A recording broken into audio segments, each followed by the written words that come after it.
बंधु माने पवित्र राखी पूर्णिमा उपलक्षे आपण मानंकु समस्तंकु मोर हार्दिक शुभेच्छा एवं शुभकामना। आपण मानंकर जदि बिच्छा राशि होइथाए तेबे भिडियोटी को स्किप न करी शेष पर्यंत थरे निश्चय देखंतु। बिच्छा राशिर व्यक्ति विशेष मानंकर जीवन एही राखी पूर्णिमा ठारू संपूर्ण रूप से बदलिबाकु जाउछि, कारण ग्रह नक्षत्र मानक चलन रे एक बहुत बड़ परिवर्तन हेबाकु जाउछि, जहा फल रे एमानंक जीवन रे चलीथिबा समस्त दुख कष्ट एवं समस्यार अंत हेबाकु जाउछि एवं पुणी थरे खुशी फेरिबाकु जाउछि। बुध शुक्र एवं सूर्यंकर राशि परिवर्तन हेबाकु जाउछि, जहा द्वारा आपणक जीवन रे एक बड़ परिवर्तन हेबाकु जाउछि। आपणक जीवन रे चलीथिबा समस्त दुख कष्टर अंत हेबाकु जाउछि। पुनर्बार आपणक जीवन रे खुशी फेरिबाकु जाउछि।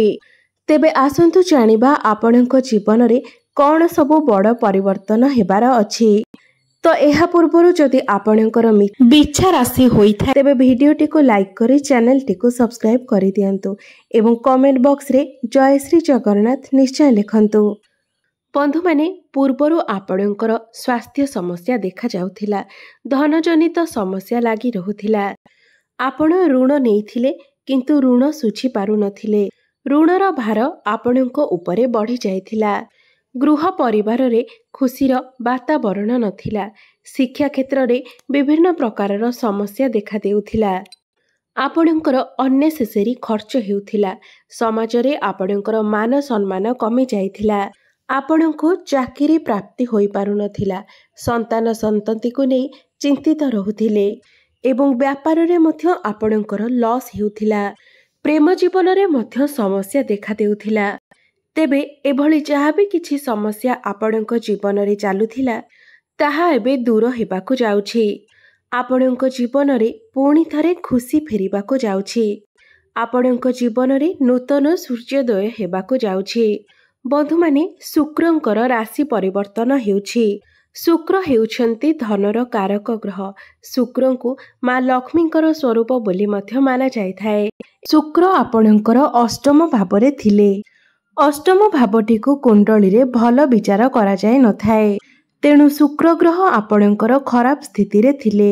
सेथिपाई आपणक जीवन रे धन आसु नथिला, धनर व्यय घटुथिला। मात्र वर्तमान शुक्र आपणकर नवम भाव अर्थात आपणकर भाग्य भावरे विराजमान अछंती। बुध मध्य आपणकर भाग्य भावरे विराजमान अछंती। आपणकर भाग्य भावरे बुध एवं शुक्र लक्ष्मी नारायण राजयोगर निर्माण करुछंती एवं आपणकर भाग्य को वृद्धि कराउछंती। आपण निजर भाग्य बलरे प्रत्येक कार्य रे सफलता प्राप्त करिवे। एही राखी पूर्णिमा परे आपण अल्प परिश्रम रे अधिक लाभ प्राप्ति करिवे। आपण जदि कोनोसी बड़ इन्वेस्टमेंट करिबा पई चाहुछंती किंबा कोनोसी बड़ जिनिसर क्रय विक्रय करिबा पई चाहुछंती किंबा कोनोसी बड़ डिसिजन नेबा पई चाहुछंती तेबे एही राखी पूर्णिमा परर समय आपणक पई बहुत शुभ रहिबो, कारण आपणको आपणक भाग्यर साथ मिलिबो। आपण एही समय रे कोनोसी धार्मिक स्थान को यात्रा करि पारंती। समाज सेवा रे आपण मन बळाई पारंती।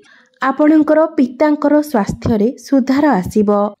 पितांक सहित आपणकर संपर्क बहुत भल रहिबो। एही समय मध्यरे आपण छोट मोट जागा को यात्रा करि पारंती। सान भाई भौणी मानक सहित आपणकर संपर्क बहुत भल रहिबो।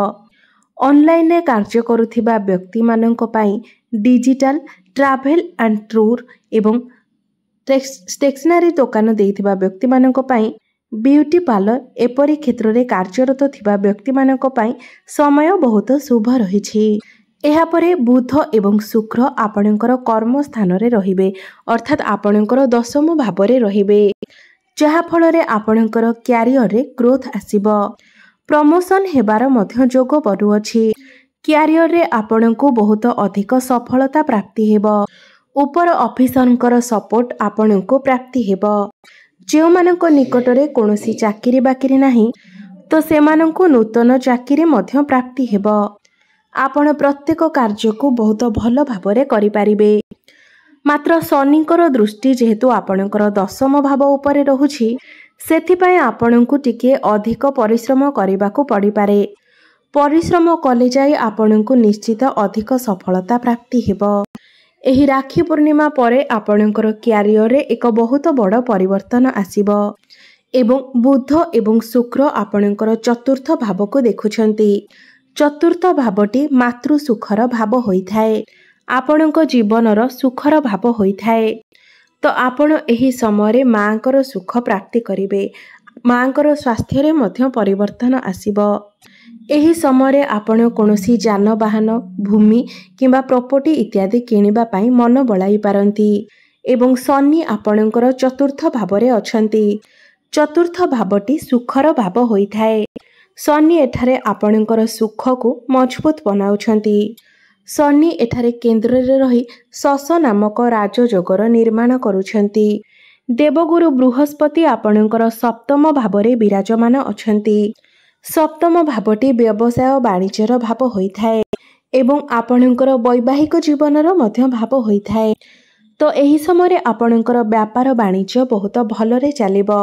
ଆପଣଙ୍କର ଡେଲି ଇନକମରେ ବୃଦ୍ଧି ଆସିବ। ଆପଣ କିଛି ଅଧିକ ରୋଜଗାର କରିପାରିବେ, ଧନ ସଞ୍ଚୟ କରିପାରିବେ। ଆପଣଙ୍କର ବ୍ୟାଙ୍କ ବାଲାନ୍ସରେ ବୃଦ୍ଧି ହେବ। ସମୟ ସମୟରେ ଆପଣଙ୍କୁ ଆକସ୍ମିକ ଧନ ଲାଭ ମଧ୍ୟ ହୋଇପାରେ। ଆପଣଙ୍କର ବୈବାହିକ ଜୀବନରେ ପୂର୍ବରୁ ଯଦି କିଛି ସମସ୍ୟା ଥିଲା, ତେବେ ସେସବୁ ସମସ୍ୟାର ସମାଧାନ ହୋଇଯିବ।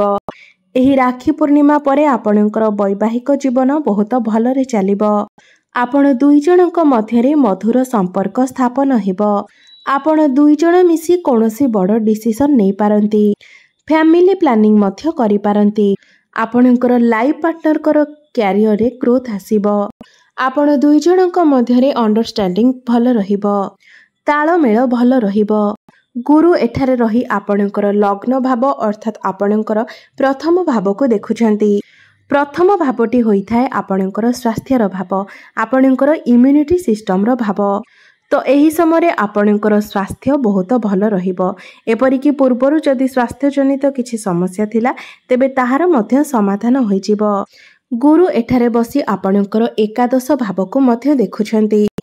ଏକାଦଶ ଭାବଟି ଆପଣଙ୍କର ହଠାତ୍ ଆୟର ଭାବ ହୋଇଥାଏ, ଲାଭର ଭାବ ହୋଇଥାଏ, ଇଚ୍ଛା ପୂର୍ତ୍ତିର ଭାବ ହୋଇଥାଏ।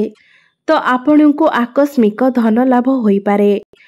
ଚାରିଦିଗରୁ ଆପଣଙ୍କୁ ଲାଭ ପ୍ରାପ୍ତି ହେବ। ଆପଣଙ୍କର ସମସ୍ତ ମନର ଇଚ୍ଛା ପୂର୍ଣ୍ଣ ହୋଇଯିବ।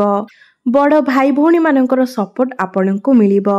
ରାକ୍ଷୀ ପୂର୍ଣ୍ଣିମା ପରେ ଶୁକ୍ର ଆପଣଙ୍କର ଏକାଦଶ ଭାବକୁ ଚଳନ କରିବେ ଏବଂ ଆପଣଙ୍କର ପଞ୍ଚମ ଭାବକୁ ଦେଖିବେ। ପଞ୍ଚମ ଭାବଟି ଆପଣଙ୍କର ପ୍ରେମ ଜୀବନର ଭାବ ହୋଇଥାଏ। ମାତ୍ର ଆପଣଙ୍କର ପଞ୍ଚମ ଭାବରେ ରାହୁ ବିରାଜମାନ ଅଛନ୍ତି ଏବଂ ଆପଣଙ୍କର ପଞ୍ଚମ ଭାବର ଅଧିପତି ଦେବଗୁରୁ ବୃହସ୍ପତି ଆପଣଙ୍କର କେନ୍ଦ୍ରରେ ସପ୍ତମ ଭାବରେ ବିରାଜମାନ ଅଛନ୍ତି, ଭଲ ସ୍ଥିତିରେ ଅଛନ୍ତି। ରାହୁ ଏଠାରେ ପଞ୍ଚମ ଭାବରେ ଆପଣଙ୍କ ପ୍ରେମ ଜୀବନରେ ସମସ୍ୟା ତ ଆଣୁଛନ୍ତି, ମାତ୍ର ଶୁକ୍ର ଆପଣଙ୍କର ପଞ୍ଚମ ଭାବକୁ ଦେଖୁଥିବା ହେତୁ ପ୍ରେମ ଜୀବନରେ ଟିକିଏ ସୁଧାର ମଧ୍ୟ ଆସିବ। ଆପଣ ଦୁଇ ଜଣଙ୍କ ମଧ୍ୟରେ ଭଲ ପାଇବା ବଢ଼ିବ। ପୂର୍ବରୁ ଯଦି ଆପଣଙ୍କ ମଧ୍ୟରେ କିଛି ମତ ପାର୍ଥକ୍ୟ ଚାଲିଥିଲା, ମନ ମନାନ୍ତର ଚାଲିଥିଲା, ତେବେ ତାହା ଏବେ ଦୂର ହୋଇଯିବ। ଆପଣ ଦୁଇ ଜଣ ମିଶି କୌଣସି ସ୍ଥାନକୁ ଭ୍ରମଣ କରିବାକୁ ଯାଇପାରନ୍ତି। ଭ୍ରମଣର ଯୋଗ ମଧ୍ୟ ବନୁଅଛି।